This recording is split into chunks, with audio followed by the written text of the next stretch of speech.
கேரளா மாநிலம் பாலக்காட்டில இருக்கக்கூடிய முக்கியமான ஒரு இடத்துக்கு தாங்க போயிட்டுருக்குறோம். வரலாற்று சிறப்புமிக்க இடம். எல்லோரும் வந்து பார்க்கக்கூடிய இடம். அப்படிப்பட்ட இடத்துக்கு தான் போயிட்டுருக்குறோம். போற வழி பார்த்தீங்கன்னா, பைபாஸ் வந்து ரொம்ப அழகா இருக்குதுங்க. நீட்டா போட்டிருக்கிறாங்க.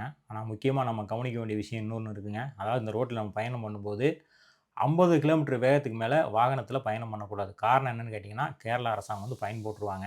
இப்ப நம்ம கோட்டைக்கு வந்துட்டோம்.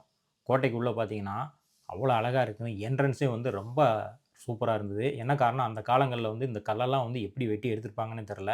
அந்த அளவுக்கு வந்து நீட்டா பண்ணியிருக்கிறாங்க. அப்படியே வண்டிய கொண்டு போய் பார்க்ல போட்டு என்ட்ரன்ஸ் டிக்கெட் நம்ம எடுக்கணுங்க. எடுத்துட்டு தான் உள்ள முடியும்.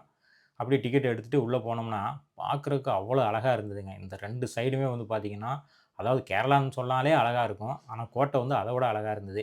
சரி இப்படி உள்ள போயிட்டே இருந்தோம். போக போக பார்த்தீங்கன்னா, நமக்கு ஒரு மிரட்டலாவே இருந்தது. என்னன்னா, ஏன் இந்த கோட்டைக்கு நான் ஏற்கனவே வந்ததில்ல. புதுசா வந்திருக்கேன். நெறைய பேர் சொல்லியிருக்கிறாங்க. கோட்டை ரொம்ப அழகா இருக்கும். பழங்காலத்து கோட்டை அப்படின்னு சொல்லியிருக்கிறாங்க. போகும்போதே ஒரு அகாளி ஒண்ணு இருக்குதுங்க. அது பார்த்தீங்கன்னா, வேற லெவல்ல இருக்கும். அந்த அகாளி. அந்த அகாளிய தாண்டி தான் நம்ம போகணும் கோட்டைக்குள்ள. போகும்போது சின்ன குட்டி பாலம் ஒண்ணு இருக்கு. அந்த குட்டி பாலத்துக்கு போனீங்கன்னா, பழைய நினைவுகள்லாம் உங்களுக்கு வரும். ஏன்னா, இந்த மாரி பாலங்கள்லாம் அந்த காலங்கள்ல தான் இருந்தது. பழைய நினைவுகள்லாம் கண்டிப்பா உங்களுக்கு வரும். அப்படியே போயிட்டே இருந்தீங்கன்னா, அப்படியே பார்க்கறக்கு ரசனையாவே இருக்குங்க அந்த கோட்டைய பார்க்கும்போது. ஏன்னா, பழங்காலங்கள்ல வந்து இந்த அளவுக்கு கோட்டைய வடிவமைச்சிருக்கிறது பெரிய விஷயம். அந்த காலங்கள்ல அரசர்களால மட்டும் தான் அது முடியும். ஏன்னா, சாதாரண ஆளுகளால முடியாது. எந்த அளவுக்கு வடிவமைச்சிருக்காங்கிறது போக போக தான் நமக்கு தெரியும். ஏன்னா, அந்த அளவுக்கு வந்து ஆச்சரியமாவே இருக்கும். இந்த அகாலின்னு பார்த்தீங்கன்னா, இந்த கோட்டைய சுத்தியுமே இருக்குதுங்க. இது வந்து ஏன் அமைச்சிருக்காங்கிறத நான் அப்புறம் சொல்றேன். அதாவது இப்ப உள்ள போயிட்டே இருக்கிறோம். சுவரு பாருங்க. பழங்காலத்து சுவரு. இந்த சுவரு வந்து சாதாரண கல்லு மாரி உங்களுக்கு தெரியும். ஆனா இது சாதாரண கல் இல்லைங்க. இது வந்து கிரைனைட் கல்லு. அந்த காலங்கள்லயே கிரைனைட் மலைய உடைச்சு, அந்த கல்ல கொண்டு வந்து இந்த சுவத்த அமைச்சிருக்கிறாங்க. அது எவ்வளோ உயரமா அமைச்சிருக்கிறாங்க பாருங்க.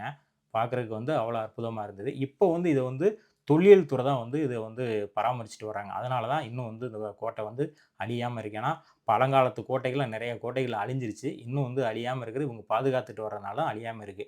இப்போ அந்த கோட்டையினோட சுவர்கள்லாம் வந்து இப்ப சின்ன சின்ன சுவர்களா இருக்கும். இதுவும் பார்த்தீங்கன்னா, ஒரு வளைவு வளைவா அமைச்சிருப்பாங்க. அத டிசைன் டிசைனா அமைச்சிருப்பாங்க. அந்த காலங்கள்ல. அவ்வளவு தொழில்நுட்பமா அமைச்சிருக்கிறாங்க. ஆனா பெரிய பெரிய தொழில்நுட்பம் இல்லாத காலத்திலேயே இவ்வளவு தொழில்நுட்பம் அமைச்சிருக்காங்க இந்த சுவர்கள்லாம். உள்ள போகும்போது நமக்கு ஒரு பிரமிப்பாவே இருக்கும். என்னடா இப்படியெல்லாம் அமைச்சிருக்கிறாங்க, வித்தியாசமா அமைச்சிருக்கிறாங்க அப்படின்னு ஒரு பிரமிப்பா இருக்கும். அப்படியே உள்ள போயிட்டே இருக்கும்போது, உள்ள வந்து ஒரு சின்ன கோயில் ஒண்ணு இருக்குதுங்க.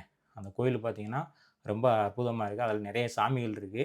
அதில வந்து பார்த்தீங்கன்னா, அனுமான் வந்து அது முக்கியமா வந்து வணங்கப்படுது. இதில வந்து பார்த்தீங்கன்னா, உள்ள போய் சாமி கும்பிடும்போது இந்த கோயில் வந்து கீழ வந்து முட்டி போட்டு தான் சாமி கும்பிடணும். அப்பேற்பட்ட கோயில் இது.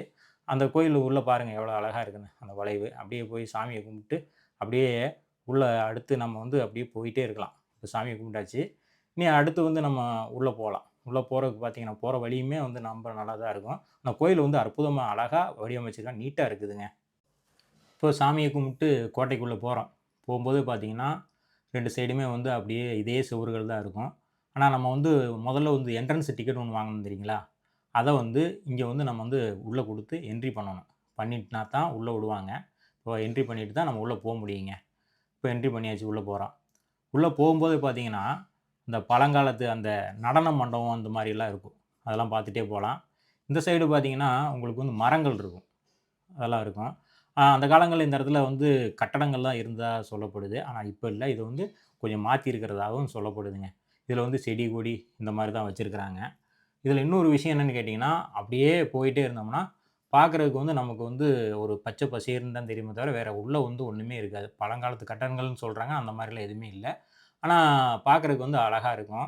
ஆனா இது வந்து பார்த்தீங்கன்னா, இப்ப நீங்க பார்த்துட்டு இருக்கிறது அந்த காலத்துல வந்து ஒரு தாலுகா அலுவலகமா இருந்தது அப்படிங்கிற மாரி சொல்லப்படுதுங்க. அப்பேற்பட்ட இடம் தான் இது.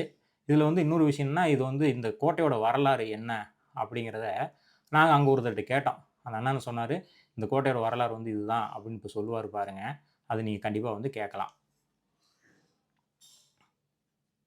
பாலக்காடு கோட்டைக்கு வந்திருக்கிறோம். ம். இந்த கோட்டையோட வரலாறு என்னன்னா, எங்களுக்கு அத பத்தி ஒண்ணும் தெரியல. உங்களுக்கு தெரிஞ்சா கொஞ்சம் சொல்லுங்களேன். 1776க்கு முன்னாடியே இங்க கோட்டை இருக்கு. சரி, சரிண்ணா. 1776 ஆ. அந்த டைம்ல பக்கத்து ராஜா ஏதோ படையெடுப்பு நடக்குதுன்னு சொல்லி டிப்புவோட அப்பா ஹைதர் அலிய சப்போர்ட்டுக்கு கூப்பிட்டுருக்காரு. சரி, சரிண்ணா. அவரு தான் முதல்ல வந்தது. அவரு சரிண்ணா. வந்து கொஞ்சம் கூட மாடிஃபை பண்ணியிருக்கே தவிர, சரி, அவரு சரிண்ணா. கட்டல. அவருக்கு சரி. முன்னாடியே இங்க இருந்த ராஜா. அதுக்கு பிறகு தான் டிப்பு சுல்தான் வந்தாரு. சரி, சரிண்ணா. அப்ப எப்படி டிப்புவோட கோட்டை ஃபோர்ட் ஆகும்? ஆ. ஆகாது. முதல்ல இங்க அன்னைக்கு இது தமிழ்நாடு. தமிழ்நாட்டை சேர்ந்த மன்னர் கட்டின கோட்டை. கோட்டை இது. 1957 மட்டும் இது தமிழ்நாடு தான், ஆ. கேரளா கிடையாது. அதுக்கப்புறம் தான் கேரளா. 57க்கு அப்புறம் தான் கேரளா. கேரளா. என்ன காரணம்னா, காமராஜர் கன்னியாகுமரி மாவட்டக்காரர், ஆமாம். அவர் தமிழ்நாட்டுக்கு சேர்ந்துட்டு இதை விட்டு கொடுத்தாரு. கூட்டு கொடுத்துறாரு. சரி சரிண்ணா. ஆனால் காமராஜர் காலத்திலே இது வந்து மாறிடுச்சு. காமராஜர் தான் அந்த தொடங்கினது. சரி சரி. மலம்புழா டேம் திறந்து வச்சது. ஆமாம். இது தமிழ்நாடு அந்த மலம்புழா டேம் வந்து காமராஜர் திறந்து வச்சது. திறந்து வச்சது. அவங்க பீரியட்லாம் கட்டினது. பீரியட்ல தான் கட்டினதும் திறந்து வச்சதெல்லாம் அவர் தான். சரி சரி சரிண்ணா. ஆனால் இப்போ இங்கேருந்து இந்த சுரங்கப்பாதையெல்லாம் வந்து அதெல்லாம் சும்மா போய் புழுவுறது. ஆனால் அந்த மாதிரிலாம் எதுவுங்க சம்பவமே இங்கே இல்லை. இல்லை, நம்ம இந்த வரலாறுல படிக்கிறோம். கேள்விப்பட்டிருக்கேன். நான் இங்கே எனக்கு 62 வயசாச்சு. ஆமாம். நான் இங்கே எல்லாத்துக்கிட்டையும் முதல்ல எல்லாம் கேட்டிருக்கேன். ஆமாம். அது இங்கேருந்து மைசூர் போகிறக்கு இருக்குது, தமிழ்நாடு போகிறக்கு இருக்குது. எப்படி போக முடியும்? ஆறு மலை இதெல்லாம் தாண்டிட்டு அதாங்க அண்டர் கிரவுண்டா எப்படி போக முடியும்? போக முடியாது. சரி சரி சரி. சும்மா சொல்றது. ஆனால் இப்போ இந்த கோட்டையில் இப்போ இந்த பழங்காலத்தில் இடிஞ்சு போச்சு சொன்னீங்கல்ல, இப்போ வந்து என்ன பழைய கேரளா மாடல் பில்டிங் தான் இதெல்லாம். இந்த மாதிரி இருக்கு. இடிஞ்சு போயிருக்கு. அப்போ உள் சைடும் வந்து அதே மாதிரி தான் இருக்கு இல்லையா? இதே மாதிரி தான் இருக்கும். சரி சரிண்ணா. இது தெரிஞ்சுக்கிறக்க வேண்டியதான் உங்கள்கிட்ட கேட்டோம்ண்ணா. ரொம்ப நன்றிண்ணா. இந்த கோட்டை எப்படி திப்பு சுல்தான் கோட்டையாக மாறுச்சு அப்படிங்கிறத நம்ம பார்க்கலாம். பாலக்காடு பகுதியில் வந்து அச்சன் அப்படிங்கிறவர் வந்து உள்ளூர் ஆட்சியாளராக தொடக்கத்தில் வந்து இருந்திருக்காரு. இவர் வந்து ஒரு சிற்றரசாகவும் இருந்திருக்காரு. 18ஆம் நூற்றாண்டில் தொடக்கத்துக்கு முன்னரே இவர் வந்து சுதந்திரமாக வந்து செயல்பட ஆரம்பிச்சிட்டாரு. 1757 வந்து இப்பகுதியில் வந்து கோழிக்கோட்டு அரசு ஆக்கிரமிப்பு நடத்த இந்த நிலையில் இவர் வந்து உதவி கேட்டு மைசூர் அரசர் ஹைதர் அலிகிட்ட போயிருக்கிறாரு. அதுக்கப்புறம் தான் இந்த கோட்டை வந்து ஹைதர் அலி கட்டுப்பாட்டுக்குள்ள வந்திருக்கு. 1766ஆம் ஆண்டில் பார்த்தீங்கன்னா ஹைதர் அலி கொஞ்சம் அதை வந்து மாற்றி கட்டியிருக்காரு. மாற்றி கட்டி திப்பு கோட்டை அப்படிங்கிற பேரை வந்து இதுக்கு வச்சுருக்காரு. இப்படி தான் வந்து இந்த கோட்டைக்கு வந்து பேர் வந்து மாறி இருக்கு. இதுக்கு அப்புறம் வந்து பார்த்திங்கன்னா திப்பு சுல்தான் வந்து இந்த கோட்டையை வந்து பல சண்டைகளில் வந்து கிழக்கிந்திய கம்பெனிக்கு எதிராக வந்து இதில் போட்டிருக்கிறாரு. இது வந்து இராணுவ தளமாகவும் இதை பயன்படுத்தியிருக்கிறாரு. இதில் பார்த்தீங்கன்னா நிறையா விதமான இந்த கோட்டையில் வந்து அங்கங்கே 4 விதமான மேடைகள் இருக்கும். பார்க்குறக்கு பீரங்கி மேடைகள் இருக்கும். அவ்வளவு அற்புதமாக வடிவமைச்சிருப்பாங்க. இதில் வந்து பார்த்திங்கன்னா வலுவான சுவர்கள் இருக்கும். நான் முன்னாடி சொன்னேன் பார்த்தீங்களா, அந்த அகாலி எதுக்குன்னு கேட்டிங்கன்னா, இந்த அகாலிக்குள்ளே வந்து 1000 முதலைகளை விட்டு அப்படியே வச்சு வளர்த்துட்டு இருந்திருக்காங்க அந்த காலங்களில். என்னென்னு கேட்டிங்கன்னா, இது வந்து வெளிநாட்டு அந்த அந்நிய கிழக்கிந்திய கம்பெனிகள் வந்து உள்ளே வந்துடக்கூடாது அப்படின்னு சொல்லிட்டு முதலையில் விட்டு அதை பாதுகாத்துட்டு இருக்காங்க. இந்த கோட்டைக்குள்ளே தான் வந்து இராணுவ தளமாகவும் இதை பயன்படுத்தியிருக்கிறாங்க. இராணுவ மையமாகவும் திப்பு சுல்தான் காலத்தில் பயன்படுத்தியிருக்கிறாங்க.